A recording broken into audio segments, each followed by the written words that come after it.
बलात्काराची घटना घडलेली आहे, मोठा रोष पुणे जिल्ह्यातली जी घटना आहे ही अतिशय निंदनीय, अतिशय दुःखदायी अशा प्रकारची घटना आहे। 3-3.5 वर्षाच्या चिमुकलीवर 65 वर्षाच्या नराधमानं त्या ठिकाणी अत्याचार केलाय आणि तिचा खून देखील केलेला आहे। आरोपीला अटक झालेली आहे।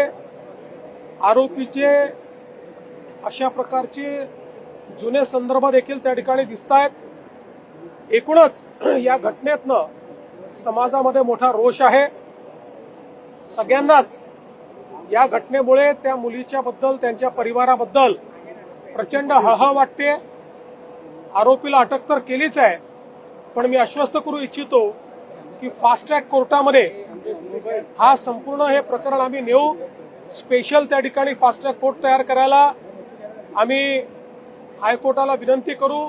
स्पेशल पब्लिक प्रॉसिक्युटर देऊन कमीत कमी वेळात या नराधमाला मृत्यूदंडाची शिक्षा झाली पाहिजे अशी मागणी कोर्टापुढे आम्ही करणार आहोत।